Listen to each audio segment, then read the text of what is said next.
The Regional Center for Mapping of Resources for Development, RCMRD, was established in Nairobi, Kenya in 1975 under the patronage of the United Nations Economic Commission for Africa, UNECA, and the African Union, AU, referred to then as the Organization of African Unity, OAU.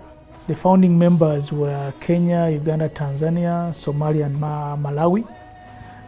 But these have grown to 20 members. Our youngest member is Zimbabwe, which joined in 2014. As I said, Rwanda joined in 2009. So other members joined progressively from 1975 to date. So it began as a center of excellence, basically to support member states in providing services that were required in mapping and understanding natural resources that these countries needed for their development.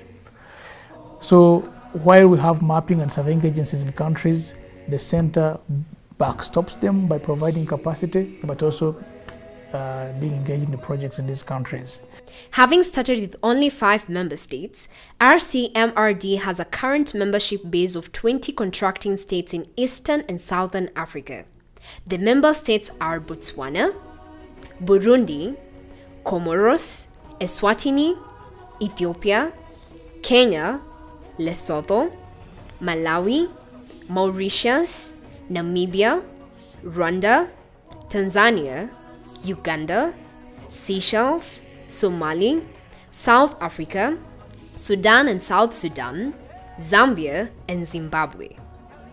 RCMRD executes its mandate as part of a global agenda through different thematic areas, which include land management and administration, surveying, urban planning, agriculture and food security, weather and climate, land mapping, and water-related disasters. With a vision to be a premier center of excellence in the provision of geoinformation and allied technologies for sustainable development, RCMRD looks to strengthen its member states and stakeholders' capacity through generation, application, and dissemination of geoinformation. Part of its mandate includes components of capacity building in Earth observation technologies.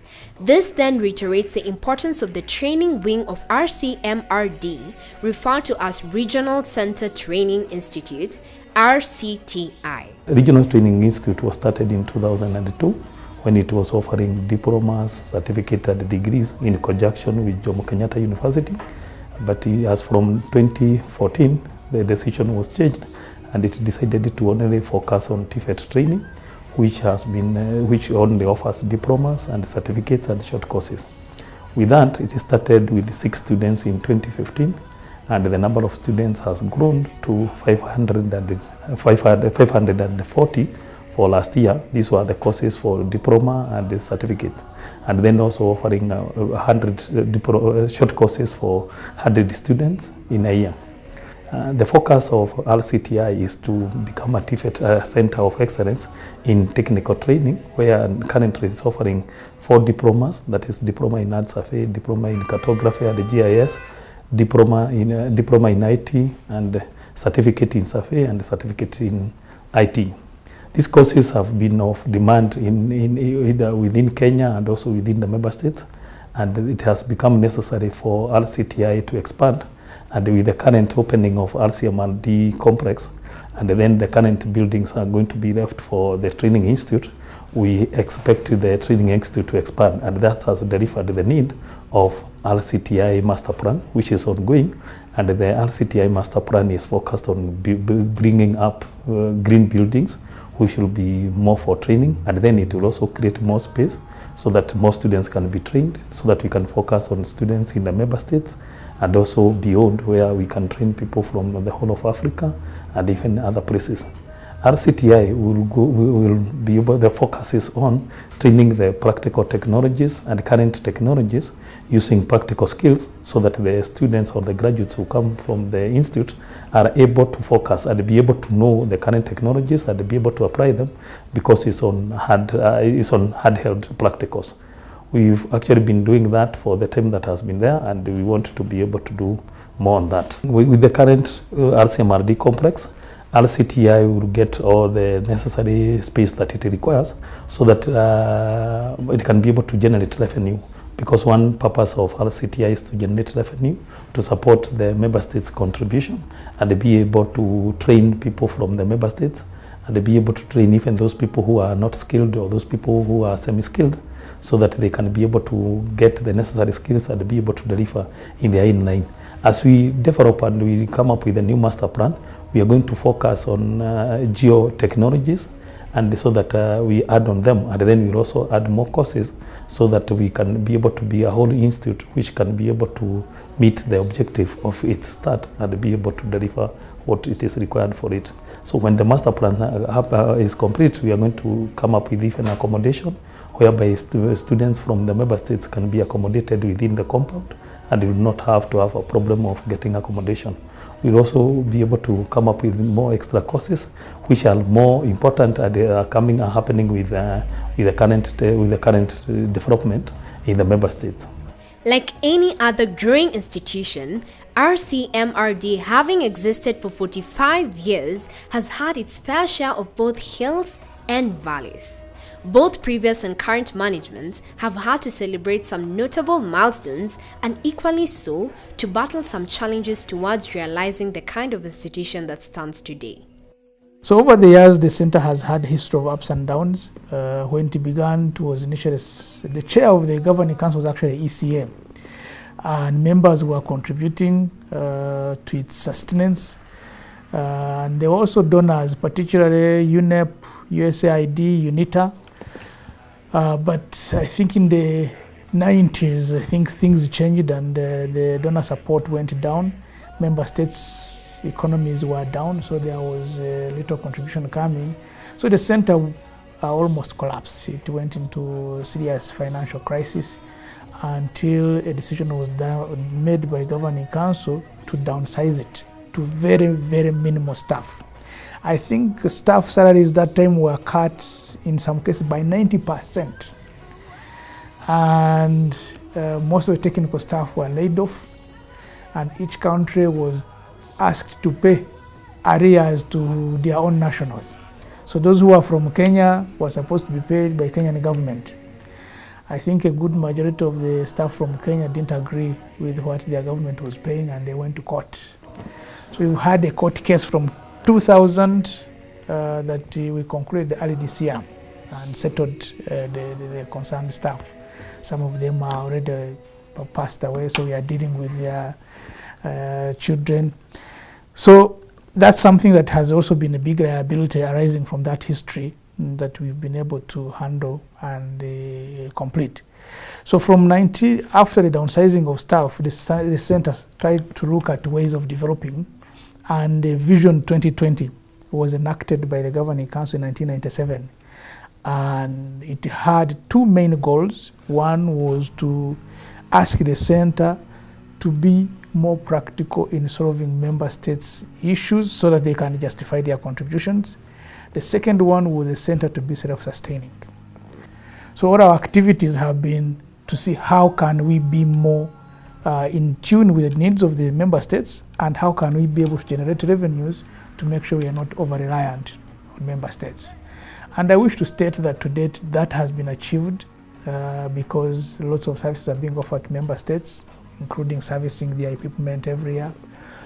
But also now I can say our budget currently we only take less than 30% from member states. So we generate close to 80% of what we consume, and we've been able to realize surpluses over the years, which has been the basis for investment in infrastructure and other things. It is history that defines every organization, the ability to have weathered every past storm to celebrate success. In winning battles, it is important to be as strategic as possible, a mentality plainly depicted by the RCMRD. The institution will not exist if there are no deliberate decisions made to take it past its down moments. So we began now advertising, getting accreditation in different organizations. So I can say in the last 3 years, student numbers have grown from 50 to almost 600. So almost tenfold. The revenues, it's the biggest contributor of revenue at the moment. So I said, now that we have a school, we can think about accommodation and other things. But we want the school to grow further. For it to grow further, they need to expand. So in my first year, I was fighting with staff, trying to create extra classrooms. We had a gym somewhere, I closed it to turn into a classroom. So many things. So I realized we need to do something. That's when we came with an idea. We need to build a new office block for us to go to and leave this area for the school to expand. And the task was the school should be able to generate the revenue to actually compensate what we spend on the office block. So where we are now, the office block is complete. The school is at 600. We aim to have at least 1,000 students in the next 2 or 3 years. And then they can occupy this whole space. And then we can find the rest of the infrastructure. There are quite a number of things I feel proud of being able to achieve, both on the infrastructure side, but also on the policy side. So the other thing I think we used to complain about in governing council was the lack of systems. So we've developed policies in almost every field for the center to make sure everybody knows how we do things. We got ISO certification. So our quality management systems are now understood and at international standard. Under the leadership of the current Director General, Dr. Emmanuel Kurunziza, the center has focused more on policy development and infrastructure advancement as guided by a clearly spelled out strategic plan. We are lucky to have this piece of land. It's about 15 acres that we own as an institution, but it was hardly utilized. Maybe one thing I should mention, when I first came in 2017, we had a challenge. At the extreme end, there used to be trucks parked on the road. So people were trying to encroach on the land. So the first thing we did was to put an enclosure, at least safeguard the land. But I also felt it is not fair for us to hoard this amount of land in the city without utilizing it. We either use it or give it to the government to give it to other people to use. So we engaged a consultant at the University of Nairobi to come and help us develop a master plan. So they studied the area, and we told them we want to accommodate ourselves, but we also want a master plan that gives avenues for revenue generation to sustain the center. So they came up with a business park, which is the plan that we have. So within the business park, there is the current office block which we have built that was supposed to be phase 1. But in there are supposed to be also rental office blocks that will be built in the future to generate revenue for the center. There's even a proposal for a hotel and conference facilities that will all come in to contribute to the revenues.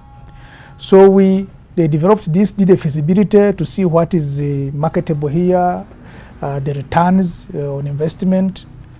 So once we had the report, we presented to the Governing Council in November 2017. The Governing Council appreciated it and approved it.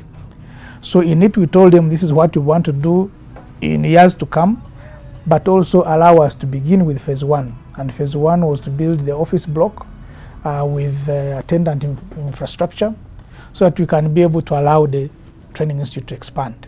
So that was approved. So we immediately proceeded to engage contractors and supervisors. And thankfully, as you will see, we've finished phase 1. And we finished it without any borrowed money or anything, because I think even the hostel we couldn't fund, but we have been able to build this block, which is almost $5 million from our own savings. So that is a great achievement as far as we are concerned, because we are going to take, and that's what I promised the Governing Council, that we will build it, we will not ask you for any extra coin, and we will not borrow any money to indebt the center. And we've been able to achieve that. We have the building, the center is still financially stable, we can be able to engage in other activities, and we have given a room to the institute to expand. So that's the master plan you'll be able to see that caters for all these facilities. As part of the strategic plan, RCMRD kickstarted on a mega project, the building of a multi-phased state-of-the-art complex that will house several facilities for both the institution and some spaces for commercial lease, as documented and guided by the RCMRD master plan. So after doing the principles that guided the design, we needed to look at the various concepts in order to structurally define the land or the development. So, and of course there were some various causes that influenced the various structural or conceptual models that we wanted to look at. Some of them included the nodes. We needed to define what were the specific areas of interest that we needed to address within the master plan. So where would be the residential area, what will be the commercial area, what will be the open area, the green spaces. So we needed to look at these very specific nodes. We also needed to look at the landscaping models. How would we maintain the existing landscape and not disrupt the flow of the land? There was also the circulation. We needed to address how we want to maintain the vehicular circulation as well as the pedestrian circulation without creating a sort of gridlock between the two. Also that we needed to look at how we can create a sort of interlocking or a relation between the existing facilities as well as the new facilities. So in terms of the model that we have here, this is the existing complex that we are in, and this is what we intend in future to hold the college or the training institution. And also we are also working on a new master plan so that we can be able to emulate the principles that we accomplished this side to also bring them to the school and attract more international students.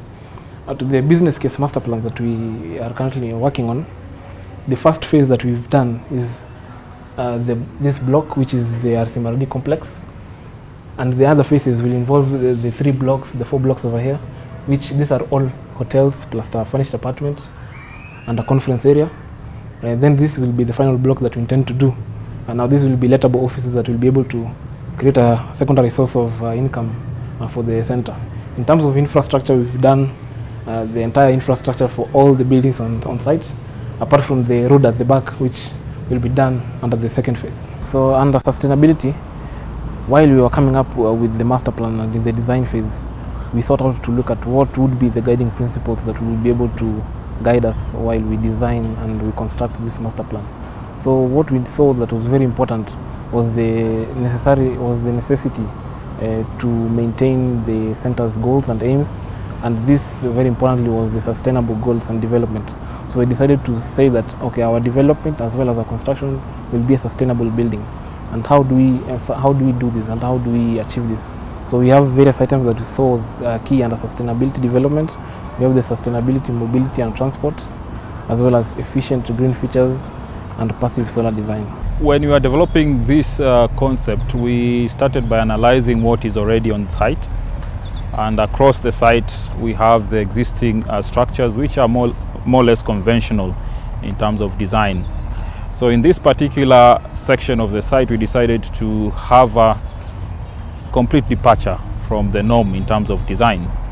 And we came up with a very amorphous master planning concept. And what you can see here is just one of the many buildings that are supposed to be on this particular part of the site.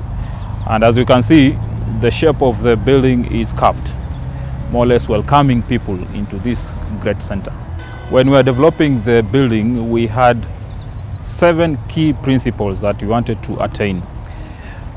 One, this building is a green building, in that it's responding well to the climate.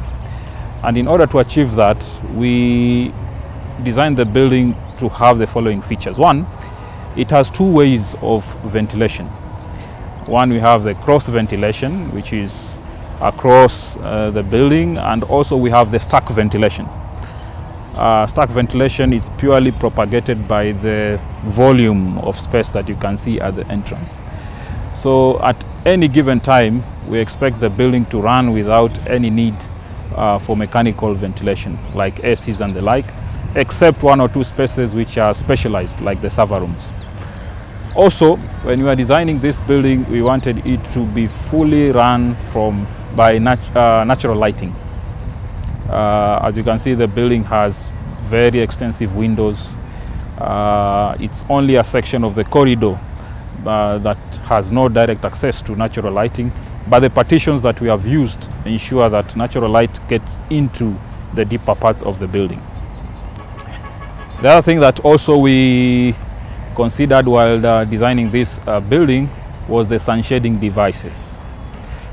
You realize that this building is exactly facing the east and the west, so that in the morning you expect a lot of heat from the other side, and in the afternoon from the other side. So if you look at the building, we have extensions. They may seem as balconies, but ideally that was not the essence behind those spaces. They are supposed to shade the floors below. And also we have these fins, the sun shading devices over there. They also ensure that the windows are not exposed to direct sun. So we expect that the building will not overheat at any given time. If you look at the roof level, we have also created an open space or a terrace. And the idea behind that space over there is to cater as an outdoor within an indoor, in that when people are more or less, I can say, stressed with the seating spaces, they can just go there, relax without coming down here. And it gives them some sense of privacy. Also, that particular roof has a green roof. In essence, what we are trying to do was to compensate for the ground that we have more or less used to bring up the building and take it up to another level. On this other side of the building, we have solar panels. The idea behind those solar panels was to run this building without the need of power from electricity, in that the building it can be able to sustain itself without incurring any power bills. Over and above that, this is one of the few buildings that have the child minding room. A child minding room is where mothers can come with their nursing babies and take care of them while working. So in essence, it ensures that irrespective of what somebody is going through, whether it's a man or a woman with a small child, they can still comfortably come and work within this building. The other things that we have also incorporated in this building is the the aspect of rainwater harvesting. Next to the building, at around that point, we have an underground water tank, and part of that water tank is used to harvest rainwater. That rainwater is pumped back to take care of these beautiful lawns that you are seeing here. So at the end of the day, the building will have minimal cost as far as maintenance of its facilities are concerned. Also, we are very fortunate that the design also responded well to the COVID design guidelines, because the building has very wide corridors, so there's minimum interaction as people move within the floors. We deliberately also provided for 2 lifts, and in worst case scenario, 1 lift can be used purely for going up and the other one coming down, so that there is minimal interaction with people within the building. And as you can see, the main door into the building is automatic, so you don't need to touch anywhere. So in that way, it makes people very safe. In terms of universal access, anyone who is disabled can be able to move up and down the building at any given time. We have ramps into the building, we have lifts, and each floor has toilets dedicated to the physically challenged persons. The design of the RCMRD complex was a unique one, taking into consideration elements that will bring out an ultra-modern state-of-the-art facility. Its uniqueness is in how each part of the master plan is distinct in itself, yet culminating into a beautiful piece of art and creativity in both the design, efficiency, convenience and sustainability, all rolled up into one masterpiece. So my name is Kenneth Kasera. I work with the Regional Center as the user engagement lead, basically meant to bring the gap between the users and the technology. Service delivery is the act of delivering services to benefit institutions, organizations, as well as individuals that work with various governments, private sector, and also various institutions within Africa and beyond. One of the key prerequisites to effective and predictable service delivery is infrastructure. This is both hard infrastructure and soft infrastructure. In terms of hard infrastructure, there is need for an office. That is basically the nerve center of an institution where most of the aspects and most of the delivery takes place. And we need to ensure that this is well done, and this is create an environment for employees to be able to be creative, for employees to be able to do other aspects in terms of relaxation, and also to be able to create an environment whereby there is sharing and there is learning from employees as well. So an office is one of the key areas, and this comes along with various infrastructure and various facilities that are meant to promote this as well. So within the same building, we've managed to bring all the possible sectors we can think of in one place. That includes a place for lactating mothers, that includes a place for resting, a place for recreation, a place for thinking, and a place for creativity as well. And office places to offer joint initiatives in terms of even leasing them out to various people. This complex brings out a sense of belongingness as the employees, right from the office layout that brings out the cohesiveness among the employees. We also have a recreational center up there where we as the employees can take our time to relax from the busy schedule. So it allows flexibility in your work in terms of you can relax and you're able to be more productive in your work. So with the development of the infrastructure RCMRD complex, it has really increased the visibility as the people who are using the Nairobi Thika superhighway can easily see us. So the visibility has been increased, and we believe that with the visibility, it's going to market us more, as you're going to have more clients inquiring what we do here at RCMRD. As the adage goes, a house is just a house. A home is in how you make it feel. The RCMRD complex boasts of more than just astute structural works. The interiors, from the paintings to wall hangings and floor finishings, are a perfect match, complementing the outside with perfect blended colors and thematic artworks that softly speak out the vision of the center. It does not end there. The artistic story of the complex is told through a magnificent representation of the African continent. So during the design phase of the building, and even while you're constructing the actual building, we're not really thought of how you're going to use these walls at the void. So of course, once the building was finalized, we were left with blank walls. So we were forced to think how you're going to use these walls to maybe inspire and to motivate the younger generations as well as the youth. So after much deliberation, we saw an opportunity to use these walls through art to give meaning and as well as to provoke minds. So after all this was done, we had different options, but this is what we finalized on. It's the tree of life, and some may call it the tree that keeps on giving. During hard days and even during tough times, it may suck up all the water from the soil around it, but with proper love and care and proper giving, it gives a lot. It provides a fruit during the days that there are hunger. It provides a shade during the days that the elements are tough, and it also provides a fire for the night to guide us through the darkness. So the tree of life represents the land of Africa, and with it the ecosystem that thrives upon it, as well as the people that live on it, with the vast cultures and languages, each unique in its own different way. So these items, properly preserved and protected, ensure us a better and healthier future. So the tree of life as well, it extends through various landscapes. All of this still showing the lands of Africa, the people, the ecosystems. It extends through the mountains, through the valleys, through the plains, as well as through to the waters. So this represents all the activities that are done on the African soil. It also extends through different times. We have the early mornings, it goes through the day up to the evenings, then all the way to the starry African night. The RCMRD complex is just one point of a long but beautiful journey that the center has embarked on, a journey that every stakeholder, including member states, are a part of. As the institution moves into a new strategic period, commendations and appreciation goes out to all those who have labored to get the center this far.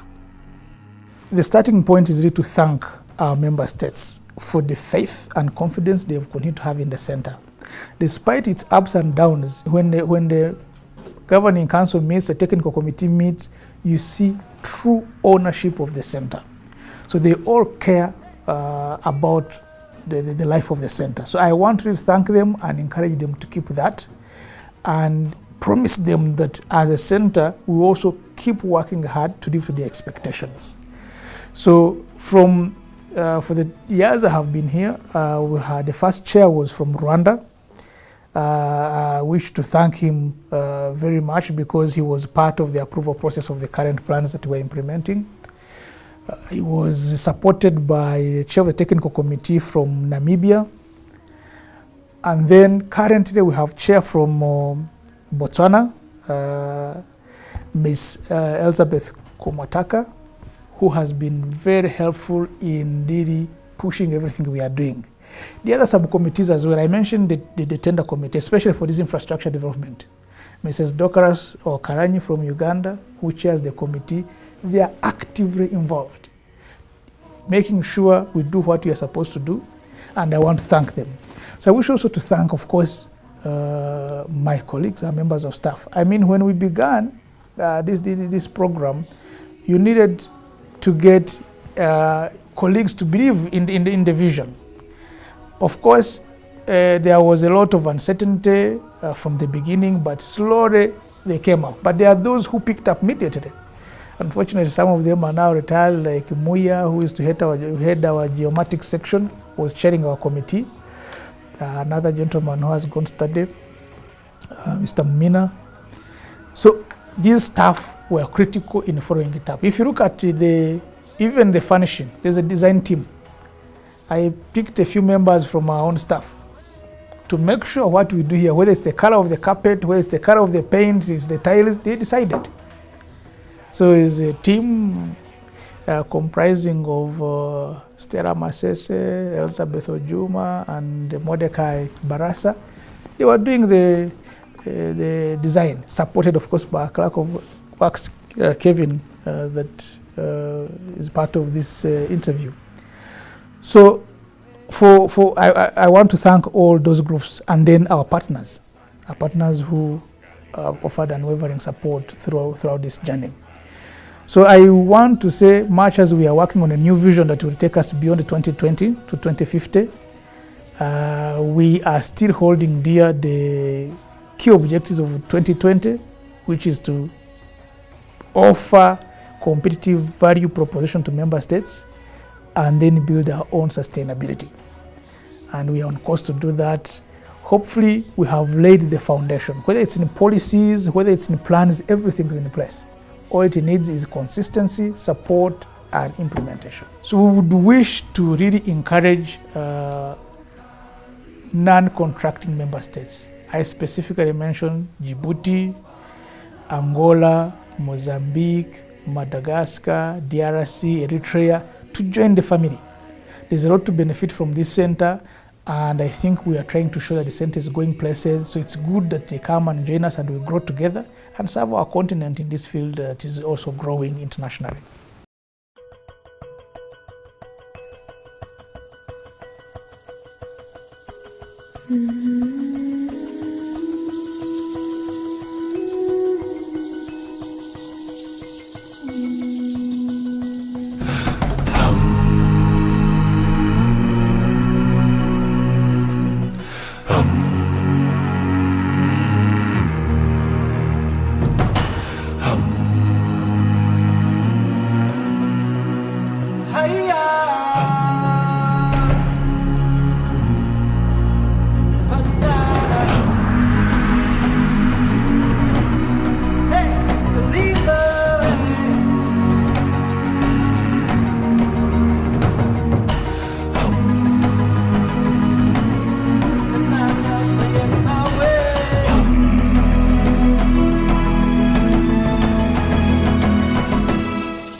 Yeah.